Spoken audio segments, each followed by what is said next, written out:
Hello, my fellow friends of color. Today I welcome you. The year is 1892. I welcome you to the Louisiana Citizens Committee to test the constitutionality of this separate car law. Today we come to speak. Does anyone have any ideas on how to combat this blatant racism in Louisiana? Well, I propose if one of our members gets arrested, then we can file a civil lawsuit against the state opposing the law. Can we work off of that in any way? That is a great idea, sir. Are there any volunteers as to who will be arrested in this case? Mr. Homer Plessy, I volunteer. Thank you, sir.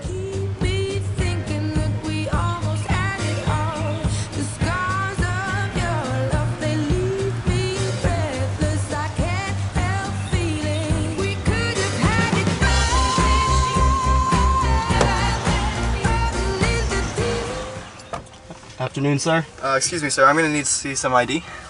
Sure thing. Thank you. Alright, sir. By the looks of this, you are 1/8 black, and you're going to have to move to the colored people car.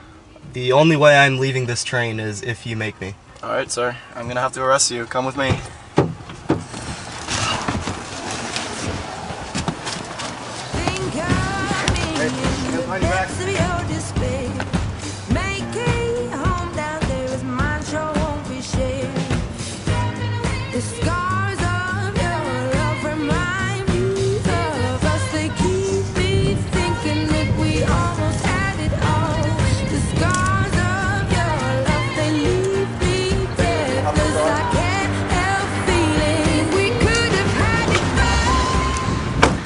All rise.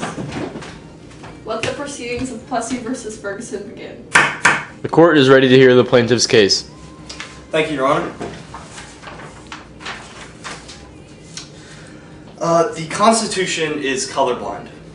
There is no reason for civil rights to be unequally distributed between the races. By separating the two races, it demotes the people of color, which violates the 13th Amendment directly. The 13th Amendment eliminates the badge of servitude from all races, and segregation of these train cars institutes that badge onto all people of color. Thank you. I hear the defendant's case. Thank you, Your Honor. The 14th Amendment, passed in the Constitution, was intended to protect equality between the races. In Louisiana, this equality is already upheld. There is nothing in the accommodation of the train cars that is unequal for the two races, and that is all that the Constitution guarantees. As long as there are civil liberties, the social equality does not matter. I rest my case. I've heard from both sides, and the justices will now make their decision. Justice Henry Brown giving the majority opinion for the court. In the case Plessy v. Ferguson, the court ruled 7-1 in favor of Mr. Ferguson to uphold the Louisiana Separate Car Act on a separate but equal principle. The 14th Amendment guarantees equal legal protection but not social protection. Therefore, if the train cars have equal amenities, it is okay if whites and colored people do not go on the same train car. The petitioner was a citizen of the United States and a resident of the state of Louisiana.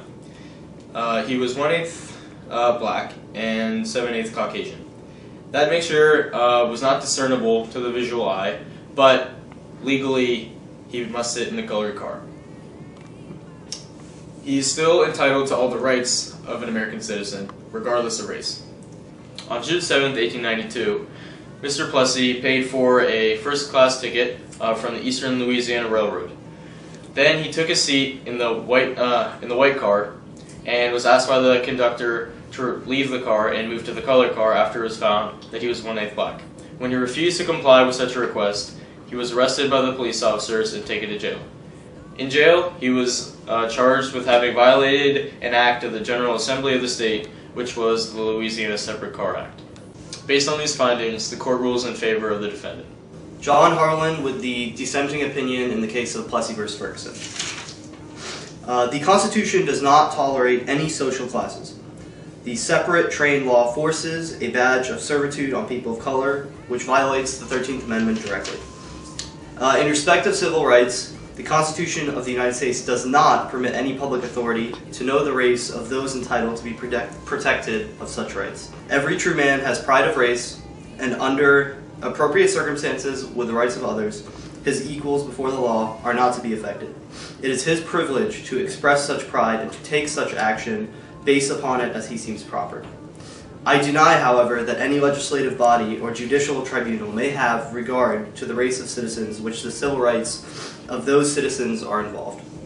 Indeed, such legislation as that here in question is inconsistent not only with that equality of rights which pertains to citizenship, national and state, but with the personal liberty enjoyed by everyone within the United States.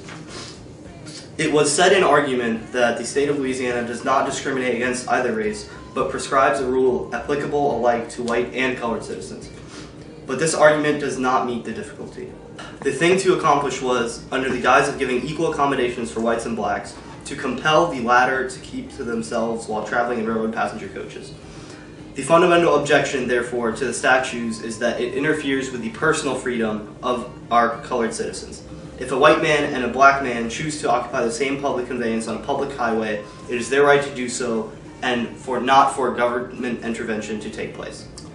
And based on these findings and my objections, it is for that reason that I filed my dissenting opinion in favor of Mr. Plessy. Count your blessings to find what you look for. Turn my sorrow into treasure gold. Not for you, sir. Back and kind and reap just what you sow.